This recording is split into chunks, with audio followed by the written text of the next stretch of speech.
My spirited girl, we have been taught that illness is an altered state, and that health is the norm. But I challenge you to try to remember the last time you felt completely in balance. By nature, the mind bears the indelible imprint of calculations, expectations, and comparisons. Inasmuch as we understand ourselves as individuals, we will be overwhelmed by an enormous number of absurdities, like inequality, ambition, and self-love. It would seem that this tension between the environment and one's awareness is inherent in the individual, and this is because individuality itself is an altered state of existence. Awareness is a phenomenon that concentrates substances in a single point for purposes of differentiating them and dealing with them.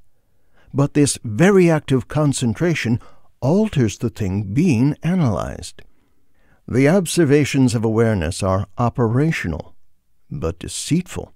They are a practical commodity for a practical purpose, not for arriving at the truth. Thus we can land a craft on the moon based on a series of constructs that tell us how to do it, but that do not presume or even need to explain the fundamental principles of the behavior of matter. As a tool, physics enables us to visit other planets, but as a doctrine, it is simply another religion. You will find that you can touch the truth with the palm of your hand when your mind is numbed. This is why there are sensitive people who are enticed by drugs. But the tragedy is that when the mind is numbed, although the truth can be touched, it is not operational. We cannot act on it or even speak of it. The individual as a receptacle of consciousness is an anomaly of nature, and therefore intrinsically pathogenic. The individual bears an unease and imbalance with the universe. Just as a being can have an internal temperature and pressure that are different from those of its surroundings, an individual consciousness can incur tension and disparity with its society. In the body, the tensions end up winning out, and matter is reabsorbed by the environment. The same happens with the mind. When the mind deteriorates before the body, this is what we refer to as insanity. Accept the contradictions both inside and outside of yourself. Do not give them any more thought or try to reconcile them.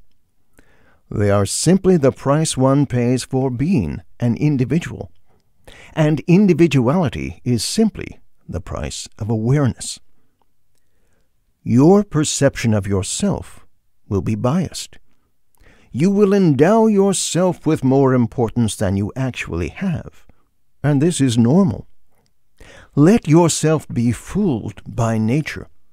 It is a temporary mechanism for keeping an individual in one piece on his journey through life.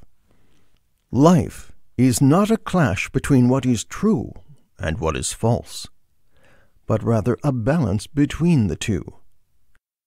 Maintaining one's sanity is the art of believing the appropriate lies. Do not think for a moment that you will be conflicted by that. Go to church and kneel down, and if that is the lie your conscience needs at the moment, you will feel harmony flowing through your veins.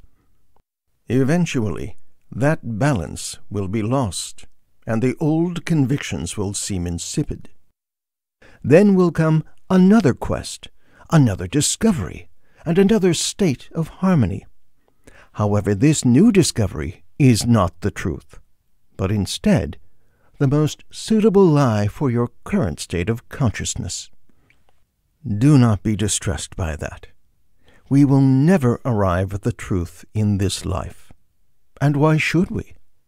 Life is for dealing in substance, and for that we need awareness, which is inherently deceitful because it alters everything it touches. Thus we cannot be certain and alive at the same time. Life is a theater in which we perform our roles. We scream, we laugh, we cry, and defend our points of view, while at the same time we know that it is all a work of fiction.